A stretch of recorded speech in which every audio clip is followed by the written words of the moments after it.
Game Soup, it's a game design podcast where we try ideas in a pot and see what's cooking. I'm Chloe Montgomery and I'm joined, as ever, by Diana Jones nominated. What are you? I won! How dare you! I was a winner! Let's take another swing at it. Okay, I forgot. No, we can go. Kayla Dice is here, who won the Diana Jones Emerging Designer Award. Well, you were also nominated. It's true, yes, you are usually nominated for awards you win. I mean, they're saying that the way that awards work is like, nomination is just everyone. But then it's like a finalist, and there are winners from finalists. I need to start saying that I was nominated for an Any. Yes, it's self-nominations. You weren't, in the shortlist. Well, no, so that's the thing. Ennies is submissions, and then there are the nominees. Oh, well, yeah. But, for the DJEDs, it's there are nominations, and then there are finalists. I have seen people tweet, buy my Any submitted game. How are you doing today, Chloe? I'm good. I'm still in my pyjamas. We've got the PlayStation 2 set up in the bedroom now, so we've done little other than play PlayStation 2 this last week. Bringing something in to spice up the bedroom. It's the PlayStation 2. Yeah, we got the Wallace and Gromit movie game, so, you know. Yeah. Looking for a third. PlayStation, that is. Yeah, if you have a PS3, please send it to me. I want to play Little Big Planet 2. At the time this is coming out, if you go to my itch, you can purchase Transgender Deathmatch Legend 2, because it's not out at the time of the recording, to pull the curtain back, but it's gonna be out, very soon. So it almost definitely will be there. It's out now. It's out now, so the only way it's not out now is one or two things happen. I'm killed shortly after this recording, but Chloe honours my last wishes and does air the Game Soup episode. And now, to be fair, if you are a member of our Patreon, you can get the episode early. So if you're a member of our Patreon, it's not out now. I don't know. It's going out pretty quickly. It depends how quickly you get the episode to get. Or the other thing is, it came out and then there is a scandal and I've had to pull it. But I think that's very unlikely. You can buy Transgender Deathmatch 11. There's no scandal. We're all good. I'd like to make it clear that I'm not affiliated with Kayla Dice. If there is a scandal, you're a bit affiliated with Kayla Dice. I think also there's the podcaster's code of if we go down, we go down together.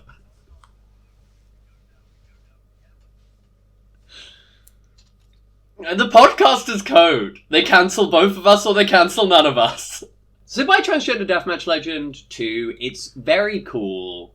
I'm probably going to put up a blog post about one of the scenarios soon, which is also I think I'll put this blog post up. I'm hesitating on it because I look at it over it and I'm like, this is quite cynical and I worry it's a bit too personal about how I feel about the campaign. But I also think that's fine.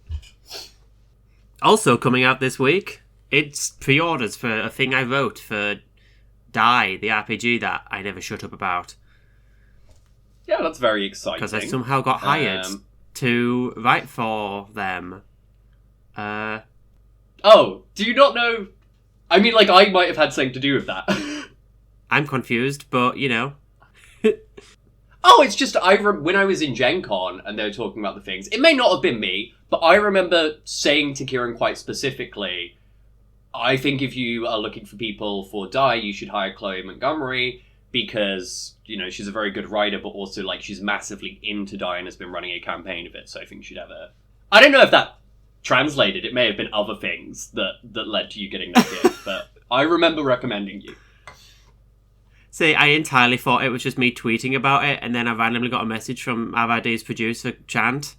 So it totally could have been. It may not have Kayla? had anything to do with me. May not have been, but who knows? But that's cool. So you can go on RID's website and find that. Yeah, we'll put a link in the description for both of these games. Awesome. You sent me a message in the middle of the week saying Mario Kart Tabletop Edition. Yes, because we also have a GameCube in the bedroom. Yeah. And we've been playing lots of Double Dash. So what is what's the tabletop Mario Kart? Well, so this is two questions because of the way you phrased it, Mario Kart Tabletop Edition. My first thing was like, do you mean what's Mario Kart as a tabletop game? Or did you mean what's the version of the knockoff of Mario Kart where all the characters are tabletop characters? Well, I think what I originally pitched was that, but oh yeah, I'm also like the Morkborg skeleton what's is Mario there, Kart, right? the tabletop game. So let's first riff like who would be the mascots in a tabletop like Morkborg skeleton makes it, right? Yeah. Is it only else indies? Like we can't have anything that is like Hasbro or whatever. Like I don't know enough about non-indie or at least non like small press stuff to like obviously indie's a huge field. I don't really want to do D&D, but I'm otherwise fine with almost everything else, but also I feel doing licensed things because that's cheating. Yeah.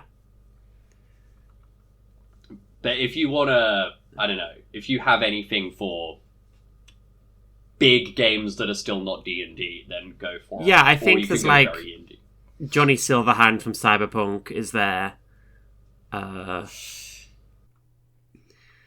Not played by Keanu in this one though. The Honey Heist Bear absolutely makes the cut. Honey Heist Bear, yep. Yeah. I'm trying to think of other sort of. This is the thing that I'm like, oh, like going with big titles, like who's the driver for Blades in the Dark? Is there any named character in Blades in the Dark in the book? There's a lot of named characters in setting detail, but obviously none are like mascot-y. I feel like none of them have like necessarily clear-cut images in a way. Like Lord Skurlock is a big one, but like when I played a game of Blades, we never interacted with him at all. Yeah. Oh, Lady Blackbird. Yeah, Lady Blackbird from Lady Blackbird. Who do you grab from Wonder Home? See, I was thinking, like, do we do, like, Parish the Chef from Yoseba's Bed and Breakfast? Oh, yeah, actually, Yoseba's is an easier thing to grab from. If we, in theory, like, don't double dip with creators too much, I'm like, yeah, okay.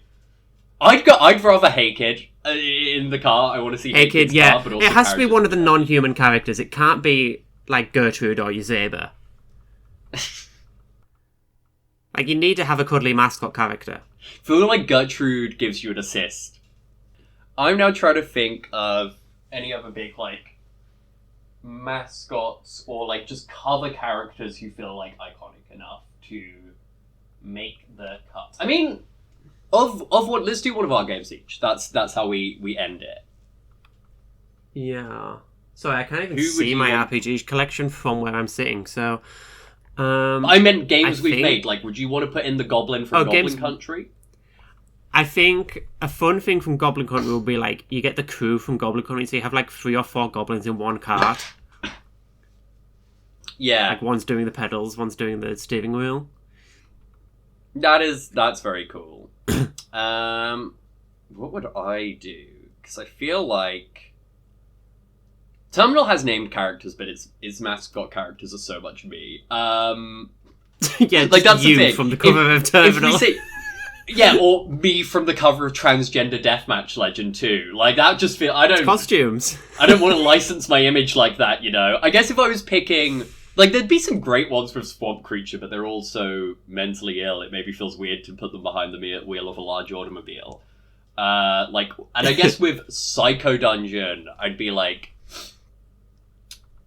Yeah, the Psycho Dungeon Cyborg could have some weird gimmicks. Or the Rockstar from Psycho Dungeon, actually, because they're, like, the novel weird one. Now, with that fun, what was presumably called, like, I don't know... CaRPG.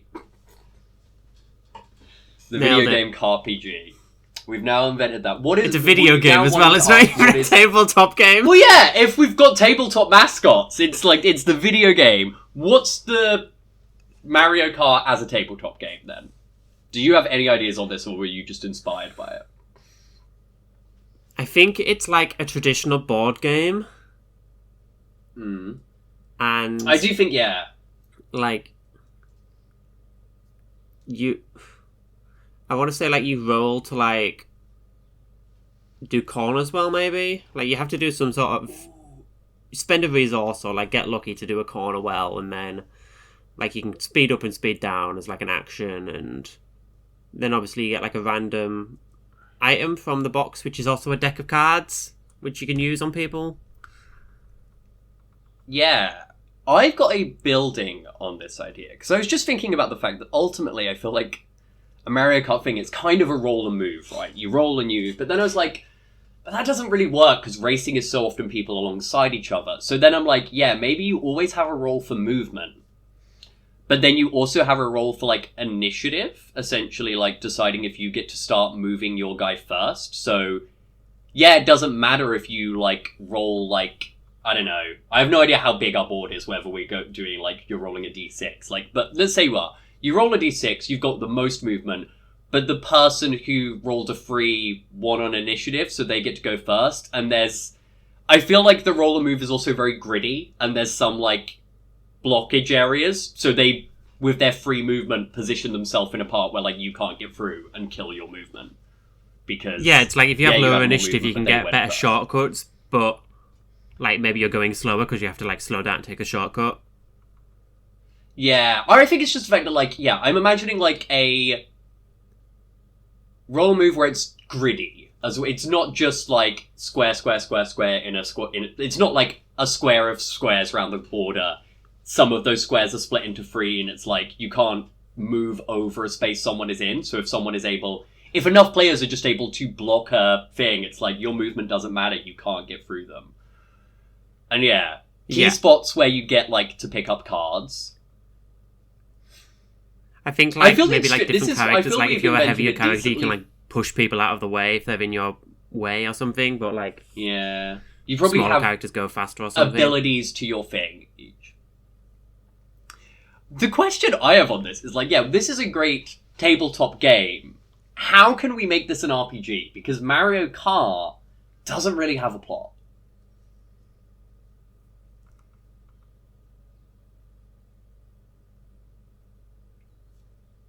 Say again? I said Mario Kart doesn't really have a plot, so how do we make it, like, an RPG? Like, almost what I'm imagining we steal plot here from, like, now. Crash Team Racing, and Bowser or some new baddie has decided, I'm going to take over the world if you can't beat me at kart racing. But only one of you can challenge me. Yeah, So have a competition to decide who's going to challenge me. I mean, the thing is, yeah, because this is very Mario Kart, I almost then like the idea, yeah, I was going to be like, oh, do we somehow, like, you create a bunch of characters who all have, like, legitimate grief, and then you just say, so now they're all kart racing. Why? Because this is how things are decided in their world. Yeah, yeah, and then some kind of, like... The Kart Racing Accord of 2002. I like your... Yeah, I think Hot Wheels had a weird plot where it involved, like, shrinking and giants and stuff. I think that's the thing, you probably have to make up a goofy plot. Yeah. And this is the thing, we've weirdly pitched this as a board game, which means it is GM-less. Unless, I guess, we give someone a special role where they are the overall villain. I don't know how exactly that would work, but that would feel like a way of maybe making it more in the RPG sense. I think, like, you could have, like, a deck of, like, scenarios or something, and it's like, so in this race, player X is trying to steer somebody off the road, and it's like, you got to make up reasons why, and it's like you build rivalries through these little scenarios. Yeah. I was going to say you could riff the episodes from Tournament Arc, or then what I was also going to say is, like,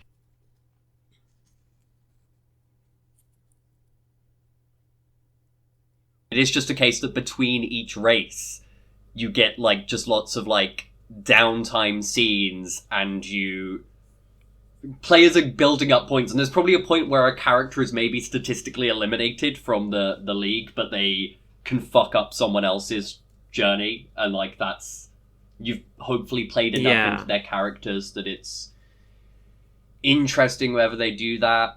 I've tried racing games before because I find racing video games fun, but I find it hard in tabletop because it's so much about motion and speed and stuff. But I'm kind of compelled by this idea. I like it. Yeah. What do we call the kart one? I feel you name the kart thing after you come up with a plot, so I feel there's no untitled kart racing tabletop game. CaRPG. CaRPG was the video game, though. Oh, right, this one is just Mario Kart CaRPG the video game, CaRPG the RPG. Oh, and so it has all the characters from the video game. Oh, that's deadly when we said how many exciting licenses we got in. How is the Morkborg skeleton going to fuck up Hey Kid's journey? Oh, a Kickstarter is just us like desperately trying to license things, but also some people will just not license to us anyway. Do you want to go so to we have a bunch of knockoffs, so generator? it's like, you child, and like the... Ooh, that feels... That's the thing, The I love Blockborg. knockoffs when it's from corporations. It feels nasty when it's from small press creators, you know? They should have just agreed. They should have just let them pay them £50 and let them use their license. Yeah, well... I'll let you Creative Commons, handle baby. the negotiations, the contract negotiations. Thank you for listening to Game Soup.